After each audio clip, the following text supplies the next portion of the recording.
ലൂക്ക അന്ത്യോക്യയിൽ വിജാതീയരായ മാതാപിതാക്കന്മാരിൽ നിന്ന് ജനിച്ചു. ഏഷ്യയിലെ പ്രസിദ്ധ വിദ്യാലയങ്ങൾ അന്ന് അന്ത്യോക്യയിലായിരുന്നതുകൊണ്ട് ലൂക്കായ്ക്ക് നല്ല വിദ്യാഭ്യാസം ലഭിച്ചു. ഗ്രീസിലും ഈജിപ്തിലും യാത്ര ചെയ്ത് വിജ്ഞാനം സമ്പാദിച്ചു. പൗലോസ്ലീഹ ത്രോവാസിൽ നിന്ന് ഫിലിപ്പായിലേക്ക് പോകും വഴി ലൂക്ക മാനസാന്തരപ്പെട്ട് അദ്ദേഹത്തിന്റെ കൂടെ പ്രേക്ഷിതയാത്രകൾ നടത്തി. 53-ലോ 55-ലോ ആരംഭിച്ച ഈ ബന്ധം സ്ലീഹായുടെ മരണം വരെ നിലനിന്നു. ലൂക്ക തന്റെ സുവിശേഷം 60-ാം ആണ്ടിൽ അക്കായിൽ വെച്ച് എഴുതിയെന്ന് പറയപ്പെടുന്നു.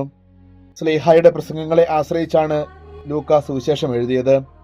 എന്നാൽ പൗലോസും ലൂക്കായും ഈശോയുടെ ജീവിത സംഭവങ്ങൾക്ക് ദൃക്സാക്ഷിയല്ലാതിരിക്കെ ഈശോയുടെയും സ്നാപക യോഹന്നാന്റെയും ബാല്യത്തെ സംബന്ധിച്ച് നൽകുന്ന വിവരങ്ങൾ അദ്ദേഹത്തിന്റെ ഗവേഷണ ചാതുര്യം വിശദമാക്കുന്നു. ദൈവമാതാവിന്റെ ചിത്രം ആദ്യം വരച്ചത് ലൂക്കയാണെന്ന് പറയപ്പെടുന്നു. അതിനാൽ ലൂക്ക ഒരു ഭിക്ഷുകരനും ചിത്രമെഴുത്തുകാരനുമായിരുന്നു. ലൂക്കായാണ് മൂന്നാമത്തെ സുവിശേഷത്തിന്റെയും അപ്പസ്തോല പ്രവർത്തനങ്ങളുടെയും ഗ്രന്ഥകാരൻ. സുന്ദരവും സരളവും സാഹിത്യ ഗുണവും തുളുമ്പുന്നതുമായ ഒരു ഗ്രീക്ക് ശൈലിയാണ് കലാകാരനായ വിശുദ്ധ ലൂക്ക ഉപയോഗിച്ചിട്ടുള്ളത്. പൗലോസ്ലീഹായുടെ മരണത്തിന് ശേഷം ലൂക്ക അക്കായിൽ സുവിശേഷം പ്രസംഗിച്ചുവെന്നും അവിടെ വെച്ച് മരിച്ചുവെന്നുമാണ് പാരമ്പര്യം.